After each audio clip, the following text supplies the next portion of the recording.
One of the common topics of conversation that's come up with a lot of my clients recently is the Digital Operational Resilience Act, or DORA. So what I wanted to do today is have a short introduction to what DORA is and when is it coming into force, who's affected, what are the key focus areas, and a little bit of guidance on what entities should be doing to get ready for it. So first up, the DORA, or Digital Operational Resilience Act, is a new EU regulation designed to enhance standards of operational risk management in financial services entities, and primarily around the ICT, or information communication technology area.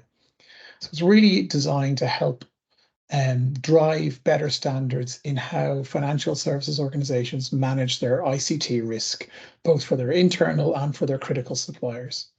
And the reason why it's come in is recognition that modern ICT services are fundamental to delivery of modern financial services. And it's therefore critical that we have a strong operational resilience standard to ensure that we protect the national and wider EU financial system. It's coming into force officially on the 17th of January in 2025. There's been a 24-month adoption period, which started in 2023. And it's who will be affected? Well, financial services entities. And as I already mentioned, their critical ICT suppliers will also be affected, either directly or indirectly, depending on the level of criticality in terms of the services they supply.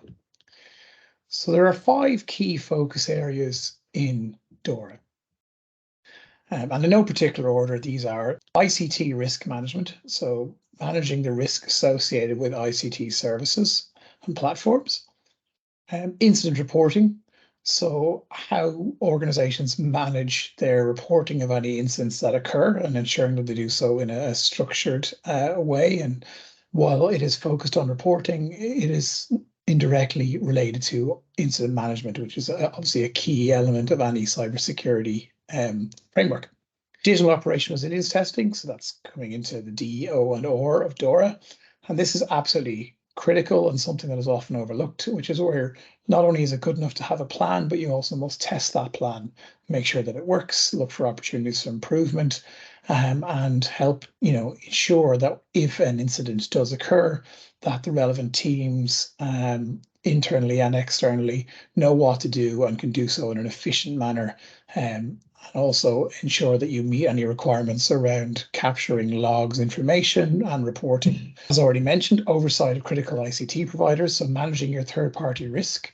So really making sure that all of those ICT providers that are critical to your delivering your services, whether that be managed service providers, ISVs, or like major platforms like Microsoft or Salesforce, or all these other different SaaS or infrastructure providers, you need to ensure that you have managed any risk related to them, so that you do good vendor risk assessments, you understand where they fit in your internal processes around incident handling, around reporting, and around your resilience testing, and making sure that their standards meet your standards. And then finally is the pillar on information sharing. So ensuring that financial entities share information together, both nationally and internationally across the EU, to help improve awareness of issues, incidents, and vulnerabilities, and opportunities for improvement. And also to ensure that information reaches regulators and to ultimately the customers as appropriate. So what should entities be doing at this point? So I think most entities should already have a plan in place, but the kind of key steps that I think organizations should already be taking, if they're not already done so, should be starting as soon as possible, is to review any guidance from the relevant European supervisory authority. So for example, if you're a banking organization, there's the European Banking Authority, the EBA, or if you're in insurance or pensions, there's the European Insurance and Occupational Pensions Authority, or EIOPA. And there's also guidance around if you're in trading in the European Security and Markets Authority, the ESMA. All of them have published guidance, which is in a process of being released and improved upon at the moment. So that they would be the first port of call to get guidance relevant to your specific entity. And then also you should look at any guidance from your national competent authority. So for example, in Ireland, that would be where I'm based, that would be the Irish Central Bank, and they have released guidance around what you should do, either building on previous guidance or specific to DORA. And similar guidance is available from the competent authorities in each of the EU countries. But in summary, without like drilling into that guidance in a lot of detail, the kind of key things that I would be recommending my customers do is review all of your existing ICT systems, ensure that you have a detailed risk assessment for them, and that you've implemented or at least have a plan to implement controls to mitigate any of the risks that you've identified. Extend that risk assessment then to your critical ICT suppliers, your MSPs, your platforms, your SaaS services, your infrastructure as a service, or platform as a service providers, and make sure that, again, you've done a detailed risk assessment, you understand what risks are present, and that either you or your supplier have in place good controls or a plan to implement good controls. And this is an ongoing exercise, so you will need to be doing this on a constant basis. Ensure you have a really good incident monitoring and handling set of procedures in place. A good example of this would be a SOC, either an internal or external SOC. And it's critical that you have documented and tested incident management procedures. It's not just good enough to have a plan, you do need to test these things. And really, I would say a modern SOC or incident handling service should be focusing on learning and adapting from any incidents that do occur or anything that occurs from your testing, because cyber risk is a constantly evolving environment. You should always be looking to improve your capabilities. And then finally, doing robust and regular resilience testing of your business continuity plans, your incident handling plans, your various resilience controls or procedures that you might have in place.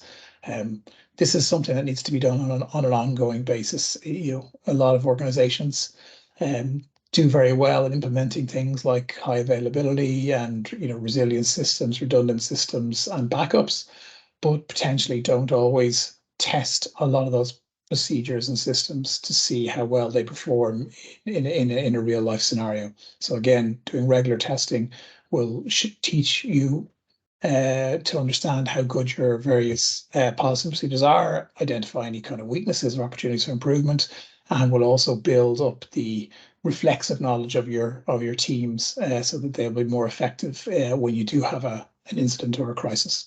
I think to conclude, regulation, it doesn't always get a lot of love from ICT teams. It can be seen as yet another layer of work to do, but particularly financial services industries, I think we're very cognizant that standards do improve the overall performance and management of risk in these entities. It's an area that financial services are very familiar with and have been very good with in other parts of their business in terms of the financial risk, and will have very strong controls in place. And now we're just extending those via DORA to ICT risk. So it's definitely something which I think will be overall a good thing for the industry and for cyber risk management as a whole, because as we all get better at this, as standards improve and they cascade down through the supply chains, it improves. A rising tide raises all boats in terms of improving the maturity of cyber risk management in all of these different organizations.